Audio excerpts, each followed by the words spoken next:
When the cake is cool enough to box, they take it to Avis's car. Solange, that's the neighbor, Solange on the passenger side. She says, "Where is the last place you saw your daughter?" Avis places her hands on the steering wheel. The first time she saw her daughter after she'd run away, Felice was taller and slimmer, enough to be physically changed. A deep shaking began in the quick of Avis's bones. She was torn between the need to touch her daughter and the sense that even the lightest touch might cause her to flee back to her underworld.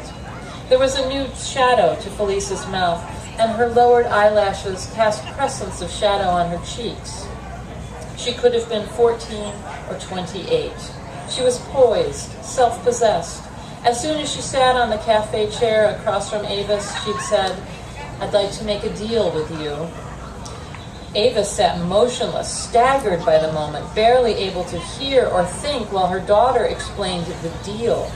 Felice would agree to more of these meetings, occasional, entirely at her whim, but in exchange, Avis and Brian, her husband, had to agree to stop. Stop. Avis felt so slow, the word blurred and heavy. Here was her daughter before her, talking, as if nothing at all had changed. Here was Felice. "Stop looking for me. Stop trying to make me come back. Stop hiring people to find me. You have to give up now." Felice's tone was a chip of ice. "Because I'm happy with the way things are, and I am never, ever coming home again." Felice gazed at her mother with an expression so frank, so separate, that it seemed to Avis that she felt a wave of particles rising. Each particle was a bit of memory. Every second that she held the child between her arms, inhaled her scalp, kissed her shoulders, pressed the face to her chest, as she tilted a bottle to her lips, the consummate intimacy of feeding a child this way, all of it rising as this extraordinary face told her, "Stop." Could it be that she'd always been a little afraid of her own daughter? That she simply didn't know how to fight her? Avis had no choice but to accept.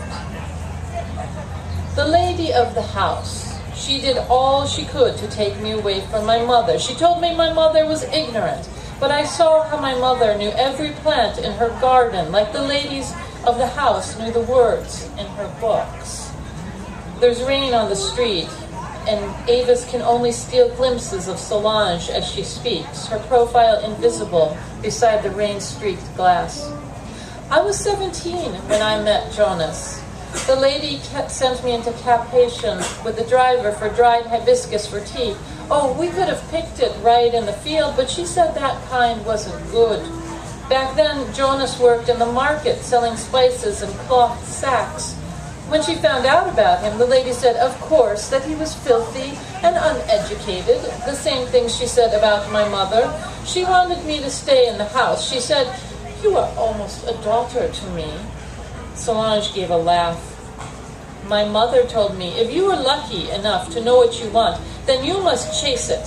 I left the house and the gardens and the stone veranda that overlooked the ocean, places I'd known all my life, and I went to live with Jonas in a house with a cracked cement floor and a patched tin roof. We had to take waste out in pails and pour it in the alley that ran behind the house. The rain tapers off as they approach Miami Beach. Trails of water stand in the street. It felt like my life's door had opened. When my son was born, I began making my bush teas to help him thrive. Jonas said these brought him even more customers than his spices. My mother came to visit once. It took her 6 hours to walk to us. She said the lady was ill and she couldn't stay away for long. I understood. The lady was like a difficult family member. You might dislike them, but you can't leave them. Solange is silent as they cross the causeway, bands of traffic curving over diamond water. I've never seen this before, she murmurs, only from the airplane. They drive into town and park in the city lot, then walk to Lincoln Road. It looks different to Avis, so late in the day. She edges toward Solange, turning away from the shop lights and electrical music. Girls in skimpy, ruffled skirts look stiff-legged and robotic. Solange swings her arms as they walk, looking around. She says, "I wish the lady of the house could have seen these things. She wouldn't have thought she was quite so fine as she did." They make their way up the street. As far as the fans whirl of shadow on the sidewalk, Avis gestures to the tables. "There, that's where we meet." There's a desolation about the place. Avis senses a weight as if all of it is sinking into the earth. Solange takes in the tables and says, "Come away. Let's see some more." They weave through the crowds, Avis hurrying to keep up with her. The sky is hazy blue with fine scratches of clouds. Then they hover at the edge of Ocean Drive. Avis doesn't think that Solange is aware she's behind her, but then Solange turns and reaches to take hold of Avis's hands. She keeps her fingers on her as they cross the beach and make their way toward the sand. Avis doesn't come here. She hasn't been this close to the water since she'd agreed to Felice's terms years ago.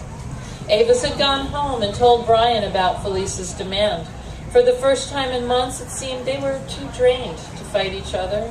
Brian shook his head, saying, "That's ridiculous. Just let her go? No way. There's got to be something else we can do." And Avis said, "Please, tell me what it is, and I'll do it, anything." She felt the fight slipping away from them. Talking about it was running through sand. Gradually, they stopped speaking with police and school officials and neighborhood watch groups, and Avis never went to the beach again. She's surprised now by the warmth she can feel in the sand. She slips off her clogs, stepping through it. There are still small groups of college kids on towels, but most of the families are packing up, lugging folding chairs. Solange sweeps off a patch of sand and sits. Avis hovers and then sits as well.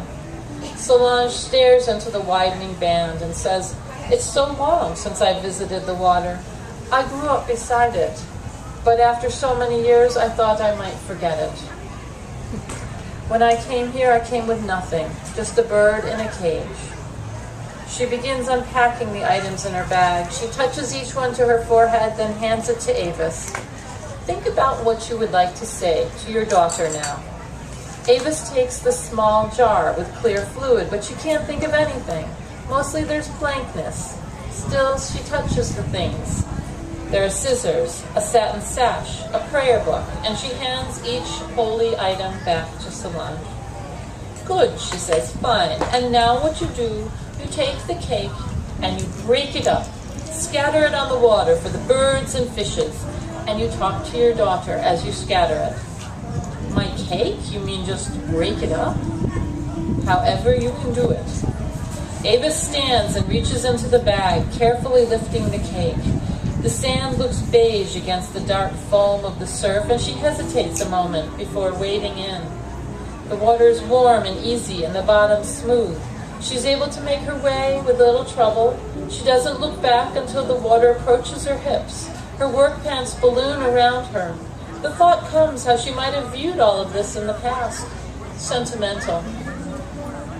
Avis holds the cake and then digs in with her fingers. It crumples instantly, and she has a memory not of Felice, but of spreading handfuls of her mother's ashes into Cayuga Lake.